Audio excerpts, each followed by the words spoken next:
Hello everyone, it's Rokotoy with the final series of the application of visual and performing arts in the English language classroom. And in this video, I'll be talking about how dance can be used in teaching and learning English language. So we will be talking about dance in the classroom, its benefits, goals in education, and we will see how dance is used through language activities to improve English language skills. According to Buongiorno, dance is a living language, capable of expressing an infinite number of thoughts, hopes, and possibilities.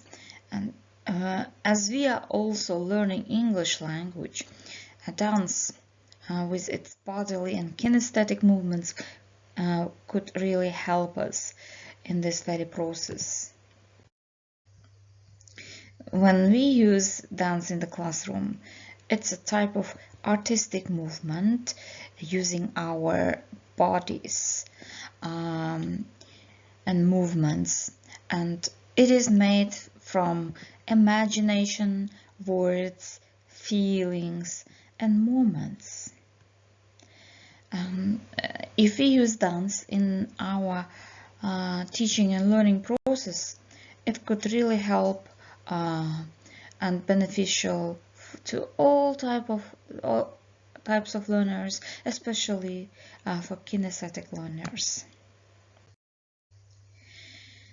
The benefits of implementation of dance would be as following. So children or learners who engage in dance may gain more energy for their academic work, and this exercises stimulate visual thinking and perception that are considered to be the right brain processes. And the process of dance is also an excellent way to record creative ideas and student development through the use of videotaping and filming. And these recordings help students focus on their writing activities because they enhance observation and self-expression. It can also help us to keep our bodies and brains active, keeping muscles and joints healthy, and encourages us helping meet new people and making friends. So the purpose of using dance in English language classroom would be developing students' creativity and imagination. It also develops students' English language skills through meaningful context, and of course enhances students' cultural competence.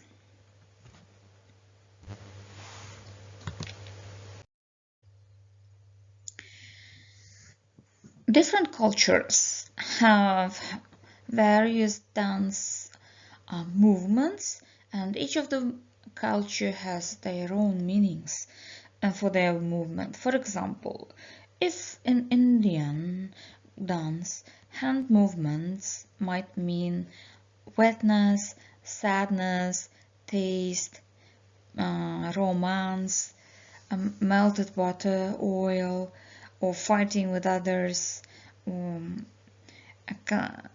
taking into account the warmth they can reconcile afterwards.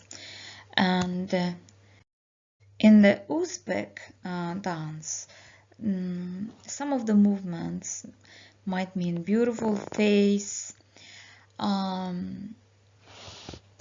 as you can see from the screen, and it can also express generalized expressions and topics like and emotions, for example, happiness and greed, joy and sorrow, life, this, and delight. And it can also be taken from the movements that we see in the nature. This could be animal movements, the movements of the plants, and etc. to express our inner emotions and feelings. So there is some goals of using dance in the classroom.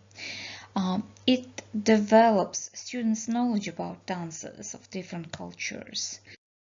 Goal number 2, develop our students' receptive skills for the purpose of listening to the talks of choreographers, dancers, directors, and dance critics, and for reading about the histories of different dances in English language.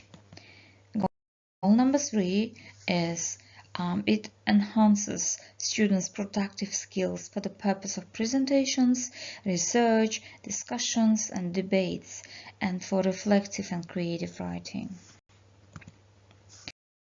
Goal number 4, it can develop students' dance skills and dance terminology for the purpose of rehearsals and performances.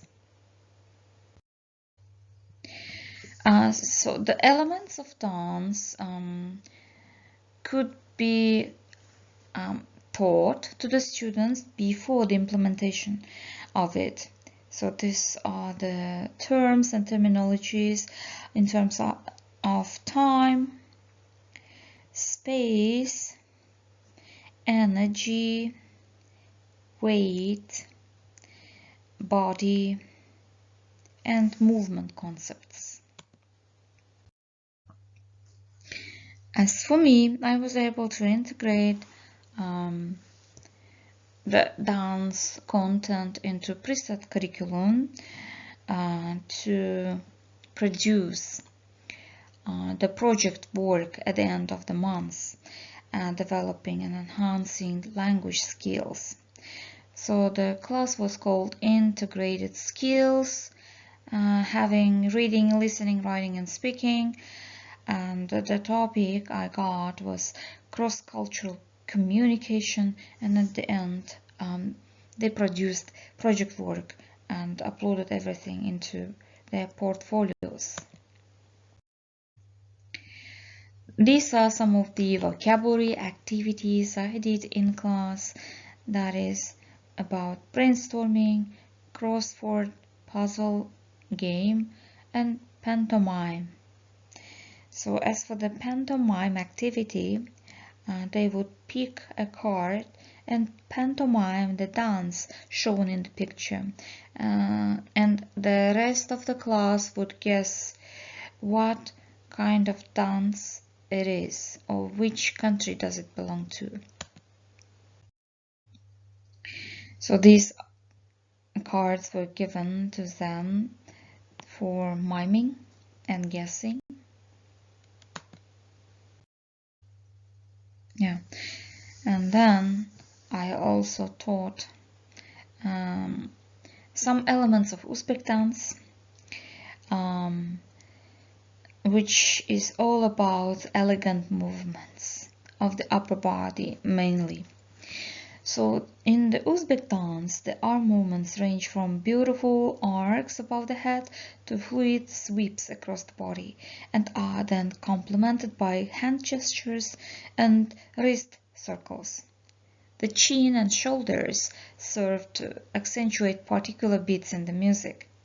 And Uzbek dance is fluid and travels across the stage, incorporating twirls and spins, but it doesn't resemble ballet. Because we don't have jumps or leaps. So the light footwork fits its balance and intricate movements of the arms, wrists, and the head. So while Uzbek dance can be performed solo, the group performances are fascinating because it can form geometrically staged compositions, mosaics, at the performance stage. So these are the reading activities that we could do using dance. Texts, it's skimming and scanning, predicting and guessing, reading and performing, and jigsaw activities. In my case, I used reading the instructions of some particular dance to the partner so that they could dance. For example, if one person read the instructions for the traditional horizon dance Lasky, the other person would listen and perform the activity. For example, make a semicircle or line, raise your right hand above your head, shaking it slightly. Do the same step with your left hand. Start shaking, trembling your fingers slowly, joining your arms and then moving shoulders up and down. Hands are slowly twisted, adjusting them to the tune. Then the whole body starts dancing, from slow movements turning into more quickly living actions. And you can put the music to follow.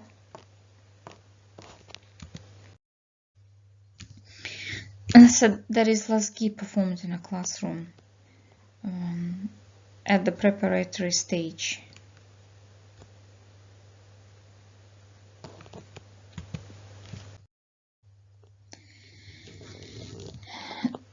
So, using dance is quite significant because it helps to boost students' confidence, motivation and creativity, and anxiety and complexes would disappear.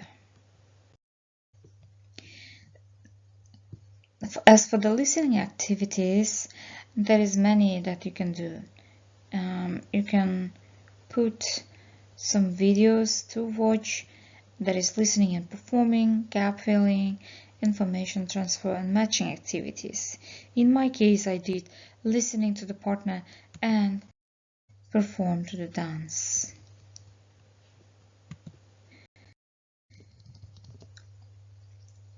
So there is the impact of dance on 8 different multiple intelligences.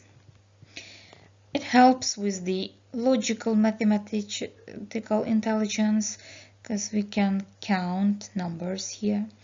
Musical intelligence would be developed, bodily kinesthetic intelligence as we can move, spatial intelligence as we move from one place to another, interpersonal and interpersonal intelligences because of the songs that we perform. They might feel different feelings, naturalistic intelligence, and of course linguistic intelligence can be boosted using dance, according to Gardner. When it comes to speaking activities, that is discussions, role plays, story making activity and story presentation could be made using dance. So for example, you can give a list of nouns and verbs to your students and ask them to make up a story and set up a dance performance depending on your story. And this performance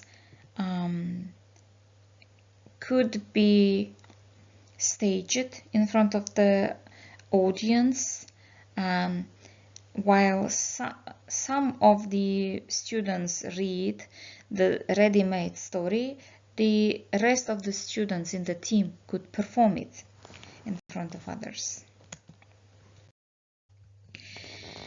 As for the writing activities, these could be the scripts of the dance story and reflection journals. You could also do dance reviews. Once they have watched some particular dance, they could write the introduction part of it, introducing the name of the dance, performance, and the region of it. And in the body, they can depict the plot of the dance, how it was performed, positive and negative feelings about the performed dance. And as a conclusion, they can suggest recommendations and conclude their view on the performed dance. There is also reflective writing, which could be about their own performance. They could describe the dance at the very first stage and give their reactions and feelings later on, and in the body, evaluate the dance, how it was performed, which steps were hard to perform, analyze it and give the conclusions, and then give the personal action plan, what they would do in this type of performance for the next time if the dance project was different. So it was their project work, and they handed in the real life portfolio, not online one. You could also ask them to submit online portfolios. The project work included the history and origin of the dance, clothes related to the dance, step of the dance, and songs to perform that particular dance, and students' photos taken during the performance. There is actual students' dance project that you can find in my YouTube channel. Please, if you are interested in it, watch them. There is a new activity on dance that they did about inventing a new particular dance. They are given pieces of papers, and the steps would be told orally each time they write the steps. So once they have written step number 1, they need to give that very piece of paper by folding it to the person who is sitting next to the student. So in a circular way, as the steps are performed, it will be exchanged, and completely new way of dancing would be created. And you can call out the students one by one by taking a slip of paper from them and ask one of the students to read the steps while the second person can perform following the activities. So in such a way, we had a meaningful month of dance implementation in our classroom and enjoyed the performances and reflective works, portfolios at the end. So in such a way, you can implement dance elements into your English language teaching and learning process and enjoy from the moment and process. Thank you very much for listening and watching.